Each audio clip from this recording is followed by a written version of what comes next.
What's going on, everybody? Welcome to Ratchet News, Ratchet Views. I'm your host, GQ. I'm always doing the most, and I am here with my brother, legendary DJ Wino.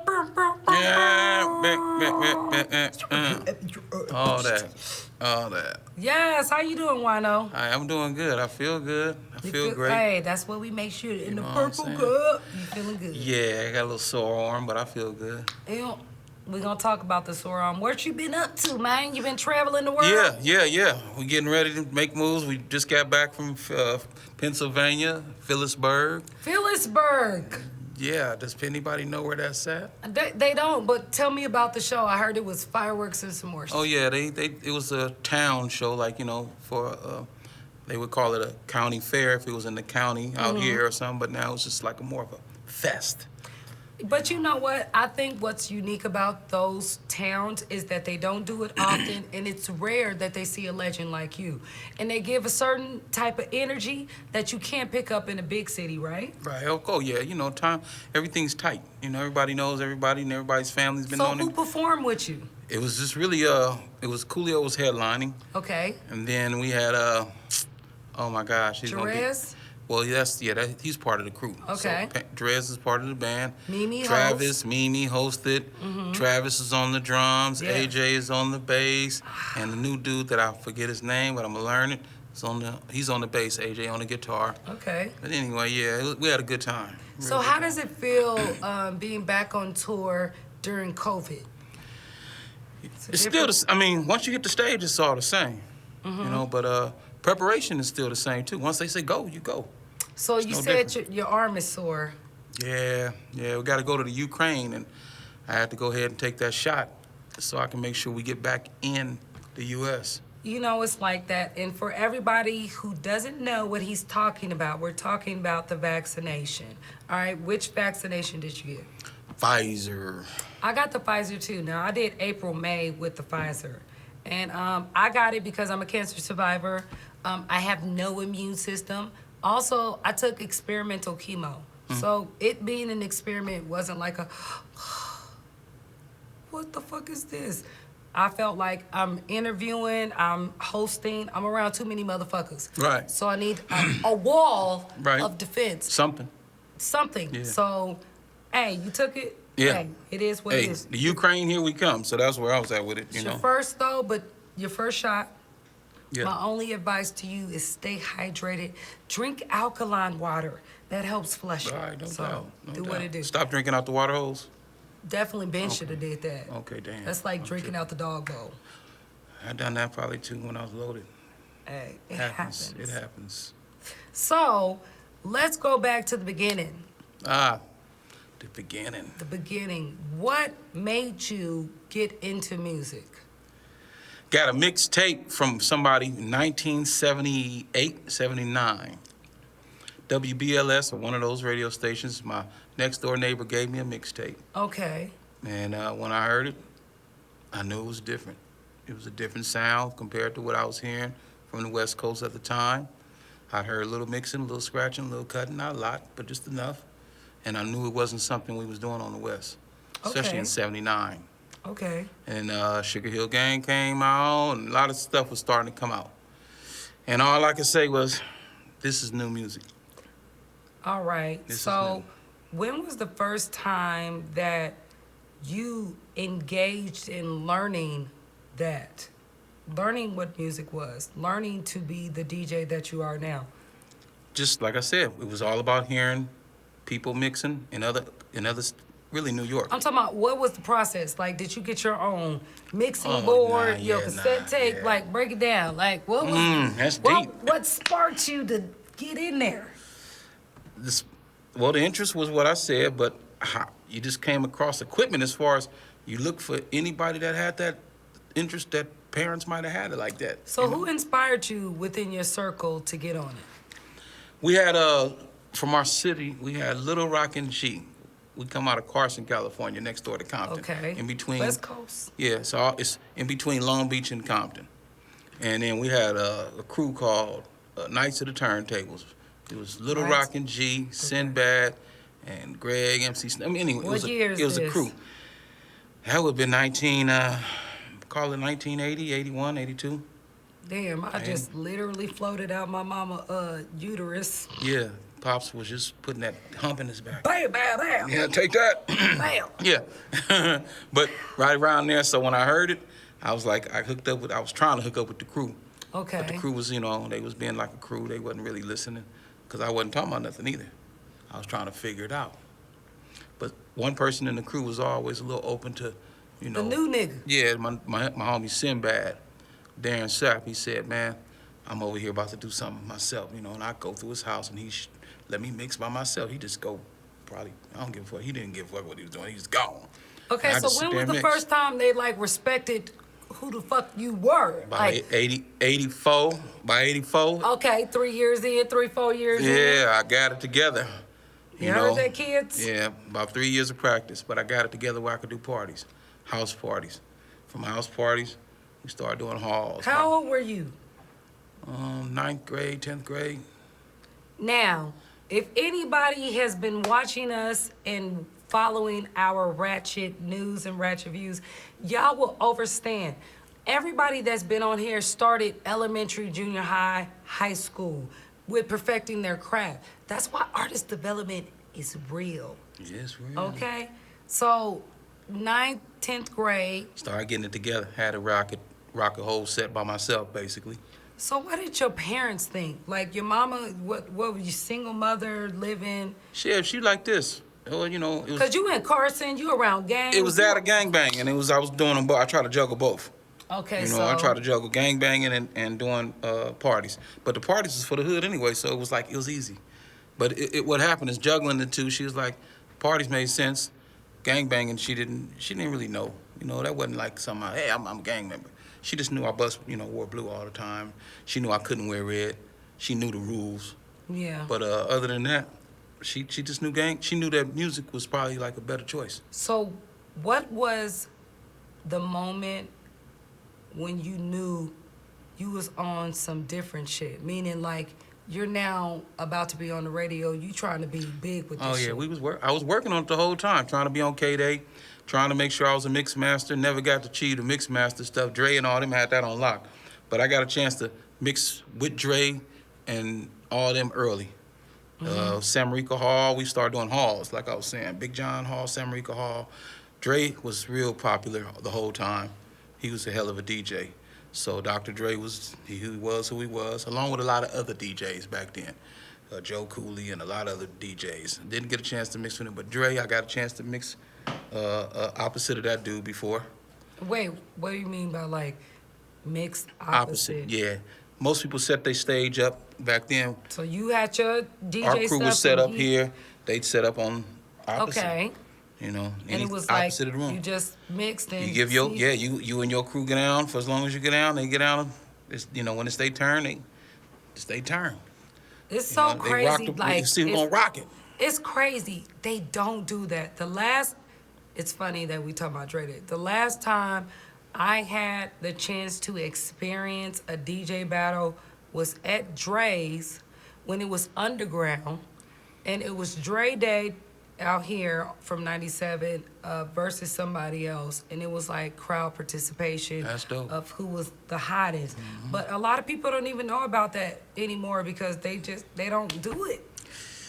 Yeah, that part was lost, but So what was the record that you dropped and you felt like, I made it, I'm on the billboards? What was that? Yeah, before we dropped the record, we had to just figure out who was gonna be the person that I could work with to drop. And I met Coolio. He was wound up being the one. But how did y'all meet? Bread and Water brought him through. Bread and Water from Compton. Okay. He's one of the the homies that local pharmacist, pharmaceutical So he's like company. a scout almost. Well, yeah, I mean he was a local pharmacist, like I said. So. I know what I'm saying. Yeah. So he figured things out, and then I was already out there with Raz and them. I was already working on Raz Kaz music. He's a dope hip hop artist, real lyricist. I met Raz Kaz. Real lyricist. Yeah. Bread and Water brought Cool through one day. Said, Cool, dude, why don't make beats, man? He's hard, He said, Coolio from the Mass Circle, which he was at the time. I checked Cool out. I was like, well, hell, let's work on a demo. And this is about... What year is this so everybody can know when you and Cool started? 90, 91. And he's talking about Coolio. Yeah, yeah. We call him Cool. Cool, yeah. Well, y'all call him Cool. Yeah, Coolio. Okay. All the rest of that was DJing. Then up to, we started working on production Okay. in about 87. Okay. 87, I started working on producing. Okay. Because like I said, we already had mixing now. I'm already doing my So- job on mixing. So you got in with Coolio. Now, who else was kind of a part of that upper echelon of your development? Because, who was it? Try it. It's somebody from Oakland that you started messing with, right? I mean, when I got involved, I fuck with everybody after Who I in the got beginning? on. Who was it? Coolio was really the one that broke. Once he and I Oh. broke. Once he stepped away from Dub C and everybody, which was WC in the Mass Circle, which is Dub C. So y'all all understand when I'm speaking. I kind of use everybody's Dub and all that, but WC was doing something different. Cool broke off the Mass Circle, came over there to Carson when Bread and Water brought him through. We did some mixtapes. We did a few things and we turned it in. Got a record deal. That's how it really went. That quick, that simple. Signed with Tommy Boy, and the rest you Wikipedia it. You know what I'm saying? You can Wikipedia Coolio, but after that, I started working with everybody. You know, Montel Jordan, and This Is How We Do It was another big hit. And, oh, man, I started YMV. I just started working. But, Y'all see how it go. So you really followed the universe. It came in on you. You seen the, pretty much the opportunity. yeah, for sure. So you and Cool started really as business partners and not as homies as you are now. Yeah. Because I, myself, personally, what I witnessed is the y'all bros now. You know, after it all, but you didn't start as bros. You started as business partners. We drank a 40 and that was it. Hey. That's how you That's how start. me and my best friend started. We drank a Hennessy bottle. Countess, shout out to you, girl. And you start. That's how we ace up. So, fast forward to the hits, okay, and about the business.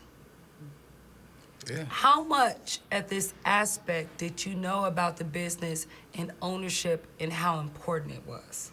In the beginning, green as fuck, like they want you to be. So you don't know anything. And I was using samples in the beginning. That's how I made Fantastic Voyage, was a sample. So with Tommy Boy, that was your first major signing. Yep. Major deal. Now be real with us. You were green. You didn't know nothing about what you were 100%. signing. You didn't even get with a lawyer, right? Or yes? Yeah, and I didn't sign. Cool asked me to be a part of a group, and I told him, no, I pass. Okay. Yeah, I told him, this, your time to shine, you do a solo artist deal. I didn't want to be part of no group. That was just me knowing that I didn't want that. Okay. That already sounded like I was going to be stuck somewhere. And you wanted to stay independent? Yeah, I wanted to stay where I could do anything I want to do, when I want to do it, and how I want to do it. Okay, so with your deals, what was the aspect of going now, which people understand, the time period we're talking about, back in the day, you had to be developed. I'm just gonna be real. You got signed with the record label, they spent a year developing you to see what you were worth, and then they put you out.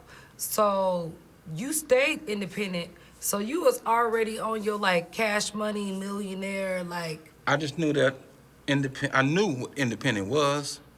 But you didn't know how to get to it, what? It was still tricky. They had so many different type of deals. Even if you was independent, you still needed distribution back then. Yeah. But the Knights of the Turntables put out records back then. The DJ crew I was with put out records through JDC, which was a pressing plant.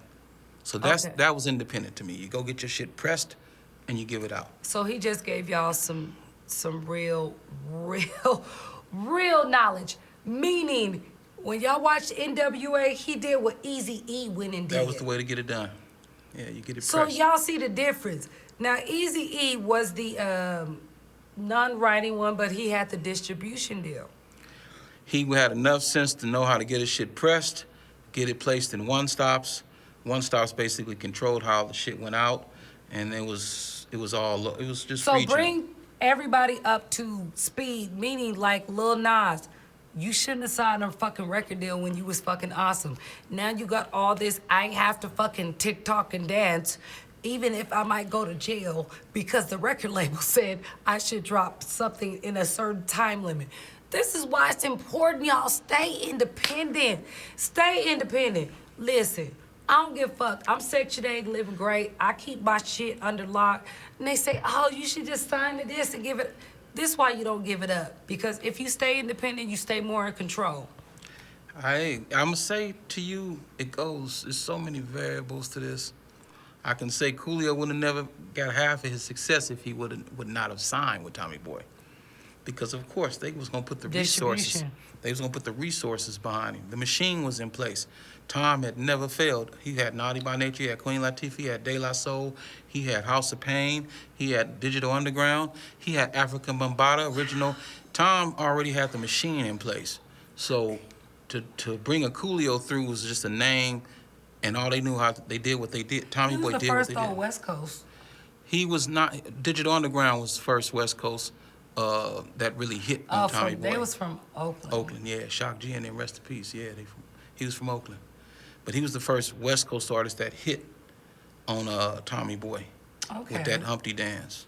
Okay. Coolio came through right after that because everybody else was from the East Coast. Okay. Which where Tommy Boy was always successful. But they had the machine now, so the machine was in place. They could push anything they wanted. You know, he was the first one to have Latifah. All of Latifah's real career, the early career was Tommy Boy. A lot of people don't. OPP, when she brought that to the table. That was nobody even know that Queen Latifah brought OPP to the table. Yeah. This is my thing. The main thing I love what you're giving up the jewels right now is that a lot of these newcomers, they don't understand how important it is to discover the next hip hop dope person. So Queen Latifah helped Naughty by Nature get their chunk. Yeah, people would put people on back then. I think they still try today. I don't know. Yeah. They're not putting people on no more? It's one of them things. I don't feel like it's happening enough. Okay. You know, I feel like in your time period, it was all about discovery. It was pulling from the back, respecting the vinyl, respecting those that came before you, using that, like you said, with samples to encourage the new sound, and then also pulling the ones that had the shortcoming up. Potential. Whoever had the real potential, you bring them up to help them, you know, work with that potential and bring it to the fullest, bring it out to the front. So y'all are now popping. You and Cool become successful. Fantastic Voyaging, Gangster Paradise. Yeah. See, and when you all of them, a bunch of them. I've always been down with Cool from the jump. I felt like when he gained commercial popularity was Gangsta's Paradise. Yeah, that was called, he went pop, basically. Okay, so Michelle Pfeiffer sent him over the top. Okay, so Dangerous Minds. Going in from there, y'all being from the hood and gaining this new popularity. Grammy winning popularity. Yes, I'm saying, what was that like? For me, I was in the back. I was right where I wanted to be, in the back. So I can only tell you. So what was it like watching your friend go through this? Didn't look fun, though. Some days did, some days didn't. You know, at that, you kind of like everybody trying to figure out what they can get from you at that point. It sucks. You know, when you coming from where we come from, you kind of like, you want to give. You want to give as much as you can because you never had it. You've always wanted somebody to give to you, but most people are coming in with just hands out, nothing else to give themselves. A lot of yes sirs. I'm just coming in. What can I get? Not give. You know, what can I get? And I used to be like, man, it's a cold place to be. So in that mix, I know when you are discovering yourself, recognizing hip hop and all these different attributes, of course, you're my good friend, but I also seen where you had a splash in rock music. I played around rock. I played with Mexican, I'm gonna call it Mexican music because that's what it was first. We just straight, wasn't called Hispanic, Latino. Mariachi. No. We was just straight, what? We was trying to break early, like the rap. You know, Latino rap. What year? I was trying to break rap, Latino rap in the 80s still. What? Yeah, I did Spanish Fly. I did work with Brown Pride in '89. I was already doing fucking with my homeboys, my Mexican homeboys, real Mexicans that like, proud to be a Mexican. I was fucking with them early. That's just as early as I was with Cool, but of course they didn't have the momentum. I already knew Kid Frost from back then already. Okay. And he was the first one to really get that big popularity, that momentum from the neighborhood. I think a lot of people don't. It's weird. They don't understand that Hispanic culture is a part of West Coast culture and life. Like, when I'm overseas, I think of Hispanics and blacks as West Coast culture of hip hop. Mexicans come from Mexico, and you say, so they already was in Los Angeles. But of course, when it was just time, they gonna always, LA was first. You touch LA first. San Diego, bam, LA, you there. And I was on the east side of LA, so Hispanic culture was always live. I never knew no difference. It just seemed like, one day it blew up more, like meaning it wasn't as many, and then all of a sudden it was a lot. It was like an explosion. Like they gave the word, come through, come through. I think it was kind of like percolating, and once they seen the first Hispanic rapper come out, and they seen they had a spot. They was working on it. They know. They was they live. They with it. They was already doing their thing. Because if you go to a Puerto Rican festival or something right now, that would be back on the east for them time periods we talking about, because that's where they come in at off the east. But we didn't know nothing about none of that. I mean, just keep it 100. We only knew about Mexicans. Yeah. And I only thought that Spanish was a Mexican thing. I didn't know Spanish was Spanish all around the world. It was. And it still is not, because they all don't speak the same Spanish. But anyway. They don't. But anyway, back to music. I go right, I go deep, but back to music, man. To watch Cool win a Grammy and to know that I was a part of all that was a beautiful thing. But I also watched it tear a lot of LA, not LA apart, but it separated him from Los Angeles almost, in a sense. Well, almost like Compton, because he's from Compton, really. It almost like it did Hammer. It's like when he started getting these commercial deals, people tried to say, "Oh, he's a sellout. Oh, he doing this other extra shit. Oh, he's like, it's bad. We should be excited that our culture has gotten this opportunity, this hand up. But at the time, we were kind of like, "Oh, you sellout." If you go pop, the thing was, if you went pop, you're not it. You know what I'm saying? Really, what pop meant was that you gained that much success. Your success was that big that it went overboard. But you found out that you can get that big also and still be hood. Yeah. You got your Too Shorts and your Snoops and all the people that said, basically, we're still hood the entire time. And the hood embraced them. Cool, pop, the hood backed off of them. Now, I just looked at our sales. I'm like, I'm going to say this to y'all. I'm too bad y'all backed off, because the sales was worldwide. Hey, I'd rather them been a part of it, but the sales is worldwide. Hey, it's like the Hannah Montana experience. I used to tell everybody, look, when I got signed in my early 2001s and I was living in the hood, up to no good, doing shit, I to certain people was like a sellout when I got offered a deal overseas, because I left and I was on some other shit and they didn't get it. So when I came back looking like this and they was like, what the fuck is wrong? Listen, it's not for everybody. That's how I try to tell everybody. Yeah. Like, you can't be locked in when you living the life. Entertainment, first of all. Some people getting this whole thing confused, and they forget that it's called entertainment business, And a lot of people seem to think that it's just, I don't know how to they word gave it. my cousin the 3rd degree. When this nigga made it, and he left the way he left, and they felt like he wasn't giving back. Oh, I remember he got into it. He didn't even get into it. A person from a radio station out here just was hating on him and didn't want to play his music. Certain opportunities was less out here. Everybody in the community felt like he wasn't giving enough back. And he's like, I ain't got shit to do with that. I'm trying to give back. And he was giving back, but they felt like he wasn't giving back to the black community enough. I got so much. It's like this. I've been from my hood the whole time. Straight up. My hood loved me. Straight up. Been with them, gang banging the entire time, even when we made it. That didn't put a check in my motherfucking mailbox, though. You know what I'm saying? And I can say that because I am who I am. And all my homeboys know. They know how much love I got. They know exactly what I mean, what I'm talking about.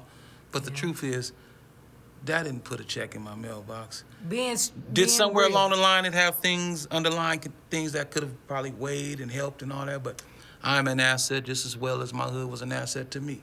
I was an asset to my neighborhood. Yeah. But still, that didn't put a check in my mailbox. And it's different because on the West Coast, on the East Coast, when you come from a set, it's important. On the West Coast, we need to get more down with our people coming out the hood. Yeah, because when you with your people, period. You already know about they East pick and Coast choose. Girls. They They pick be and like, choose. I'm from the Bronx. Blue, blue, Yeah, the Bronx. They gonna go live on the set. I'm from Harlem. We'll separate your ass from where we from. Oh, Is he from the hood? Well, he lived in the hood. We be like, he lived in the hood, but he wasn't from the hood. Hey. Oh, he green light. That's the setup, though, for hip-hop. Now, let's be clear. I was very much a square bear when it came to hoodism, okay? I lived out here in Vegas. My family from the South. I'm first generation here on the West Coast. My dad always played hip-hop. That's where I got my hip-hop rapping-ness from. My mother is the singing aspect of it because her brothers, they were all singers. They were in a band. Okay. So even when I was in the hood and playing, I was in orchestra, yo. I wasn't hood acceptable, you know. So for you to come out of the hood, be that, and catapult with Coolio to a whole nother stratosphere, that's a lot of feats. Yeah. Like I said, stayed down the whole time, day one. So fast forward to music as being one aspect. What made you go from the music to being an entrepreneur and owning your own business in different variations? Once you got that, once you have, let's say, let's call it just flat out capital, right? Once you got capital, you know that capital's leaving every day if you don't do something with it. So I knew that the capital had to work for you. But I knew that just from coming out of a neighborhood, always hustling, trying to figure out how to keep money coming in. Okay. Money leaves faster than it comes in if you don't have a clue what you're about to do. They don't. Well, I didn't either, but I said I got to start. But I had to start looking around and look at everybody who had successful businesses coming up. So I would see the salons. I knew that I had to own a salon. Straight hood shit. Okay, so that was one of your first... That was my first thing. Yeah, I got to buy a salon. You know what I'm saying? So I got me and my ex-wife. First thing we did was bought a salon. She went to school, did cosmetology, was good at what she did. We got a salon. Okay. I'm like, and what I got to do next? I'm going to buy some apartments. Everybody always need a place to live. See? So I buy some apartments. Got what to do. We bought 8 units. Okay, I knew that. It's just common sense, almost like saying, I'm not going to reinvent the wheel. I'm going to work with the wheel that was given because it's always been there. So y'all are hearing this. He is producer extraordinaire. He took his money. He went to something else besides music. He didn't invest in another music entity. He invested in real estate. I did music too. I put my money back in music. No, you did, but I'm saying you invested in real estate too. I blew it. I blew it every time I put it back in music. Of course, but real estate was lucrative. Real estate was very good. The beauty shops, super good. Right now I own trucks. I'm in the trucking business. I got big rigs. And big rigs have always been good. I've been watching people eat off this for years. What I'm trying to eat up, I'm gonna say it like this. It'll take care of my house and another house and another house. I can take care of my mom's house. I can do things like that. I might can't take care of a bunch of bald-headed bitches, but it's gonna come, brother. It ain't. That's why I don't need to come. You know what I'm saying? I'm an East Side dude, but I can take care of mom's house. Yeah. And which is more important than everything. And that come off just understanding, the capital came off music. From music came everything else. It was just a better understanding of what you're going to do with your money when you get it. So also, though, with real estate, that was something that you learned early though. Yeah. But well, I was able to buy my first home off the Capitol. Okay. So it was really my own personal lesson because I bought my first house at 22. You know, I bought a $300,000 house somewhere. You hear that, Tyler? 22. He'll be all right. He going to the green door. He ain't thinking about what I'm talking about. So basically, the real estate was an easy lesson because I bought the first home at 22 and then kept it for 5 years, and all of a sudden realized, okay, it's time to sell. We want to do something different. The sale of it generated a couple of extra like $200,000 to $300,000 extra. So I was like this, damn, the house is paid for, here goes some extra. Well, I said, okay, and then I took the house I took the money that came off the 8 units, I sold it to the partner I had, and he wanted all 8, and I'm looking around like, okay, I got cash, what do I do next? I ran to Vegas with it in 2000. Okay. First house I bought out here, I went and bought, I gave him $250. Sold that house for $500. And I sold early. It was really top. I could have waited to 7, but I'm all about to double up because I came from the 80s. Double up. I came from the 80s. I only know if you double up, you're good. 3-4 times, Hey, I ain't telling no lie. If you double up, you're good. So it just was, real estate was its own, it was a personal lesson behind buying stuff. Woo, Just child. buying stuff. Y'all gotta really take these jewels, okay? Take them because this grown ass man is telling y'all, when y'all make this money, listen, if you're a one-hit wonder or whatever, whatnot, take your money, invest it in something like real estate. Motherfuckers need somewhere to stay. Now, we already proved in COVID, y'all gonna wanna keep y'all hair did and y'all nails did. So we already know y'all gonna They ain't gonna never go without it. Okay, or everybody. your fucking coffee.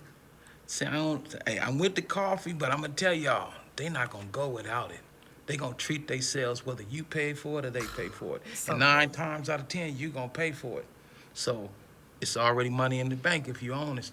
So Just create a service. through your ups and downs of being a producer turned entrepreneur, I want people to really understand where you came from to being an entrepreneur and being a business owner and being on some other things, okay?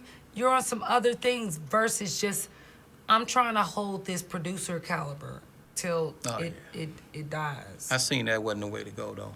That business was more of a, if you ain't in with the clique, like if you ain't in with the in crowd, you ain't hot. But it worked for you because you got in the in crowd with Coolio and now y'all touring later. Well, see, you can't front on the music did what it did. So it's important to understand who you need to work with.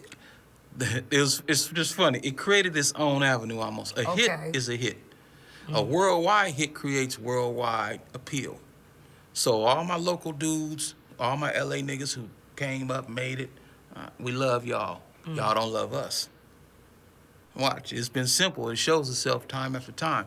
I can't think of not one person from Cali that really fuck with Cool the way he deserves to be fucked with. But he made it worldwide. Look, it's like me and him, we talk about it. He's a worldwide name. Y'all. He ain't just a LA, California. He's not a U.S. name. Yeah. He's an Africa name. He's an international. Where'd I say we going to? The Ukraine. Ain't nobody else gonna be out there but us. I told you. We're gonna be out there like, what up, cuz, in the Ukraine. Hannah, Montana. You know, just the way it is. I told you, Hannah, Montana. I say this because when I went overseas, I myself remembering not being shit when I came back to America in the 2000s. Nobody knew who the fuck I was. But when my ass stepped off that plane overseas, that was holding up fucking signs. Yeah. They wanted they fucking baby signed Right. and they boo. Like, it's a whole nother experience Yeah. overseas. People love you for life. LA is spoiled to the fact that they're not hungry for any type of star. They got it already. It's a star there. Yeah, all the big cities, they're not hungry for no type of starism because starism is, they pop through, it comes through. But when you wind up being in places that has never had the opportunity to see or embrace or be around that kind of movement. Like Phillipsburg in Pennsylvania. Right, like Phillipsburg. You know, they probably had their own set of people that made it from their city. I don't know enough about it. I think y'all show, though, in Pennsylvania, if I'm not mistaken, was a very unique one because you guys showcased local talent that's been popping? 2 people, yeah. I think people. We had Mandy and them open up. Mandy Cooper. It was Hellbound. Hell. I don't know the name of it. I'm sorry, Mandy. Don't get me. But she opened up, and another person opened up for us, and those were the 2 which that the city already, was around them. Like, that's our people. That's our locals. And you showcased them, and they felt special, and they felt good. It's they hood. That was they city. See, people they fail to city. realize when you bring someone star-studded like you and Cool, it's important to put on the locals that's been keeping keeping that vibe. Yeah, that's. They really come to see them. Of course, they get to see the show in person. Finally, they get to see Dangerous Mind in person. So they get what's to see your latest stuff you put out? I know you got Tag. Oh yeah, we got some with Too Short right now. Too Short always keep it 100. He's a real solid person. And it's always fun shooting with y'all and working with y'all because Tag is gonna be a good one. It's a good song. It's a fun setting. We're gonna always enjoy ourselves. We're not tight-lipped, and ain't nobody super crippin'. Listen, we over here kicking honey, it. I'm gonna tell y'all some real talk because I'm a West Coast baby, okay? And I know when I kick it with y'all, it's always a good time. Hey, I believe in that. My name Wino, like I said. If I can't do what I do and be who I am, I don't need to be doing nothing and being nobody. I can't do it no other way. We can't invite the strippers. They can come through. It's okay. That's what I'm saying. I love that type of But we just like ladies too. We just like everybody. We don't need we good old church folk is more than welcome. As much as you can handle, we can do. When you can't handle no more, take care. So what you got coming up besides Ukraine? You got some singles you dropping? Really, for music right now, that's about it. We gauging everything because they talking about shutting down things again. So we about to try to get as much as we can get in. But other than that, it was about getting our catalog back thick. Because, and we only have so much time. We could feel that we had the energy to make music, especially with the sounds changing like they are. So, yes. We can't keep jumping around these different sounds. Right now, I only need 3 instruments to make a beat, which is cool. Coolio kind of listens to 3 instruments like this is missing something. We got a song together, me, you, and Cool. Yeah, and he got more than 3 instruments, luckily. Hey. It sounds like production. But, down, boom, boom, boom. Yeah, we more than that nowadays. Hey. Boom, boom. Boom. These I love it. I love it. Hold on, don't get it twisted, because I'm like, I love it, but how many more can I do? Hey, but listen, T-Pain said, we already got a little this, we already got a little Give us that. something, we already give have us something little new. Baby. We already have the baby. Yeah, give us Stop something fucking new. sounding like the other motherfucking millions of motherfuckers that are out. We need a new sound. Stop fucking coming with the same shit. That's what T-Pain said. This is where the record labels fuck us. Right there. Hold on. This is where record labels and the whole industry, the machine fucks us off top because they dictate what is supposed to be popular I know, music. but me and you, we got so many different sounds that I just wish the public would just... It's the kids' turn too. Let's just go all the factors. The kids, they love what they love. They hear something they don't know no better. They like this. This is what's now.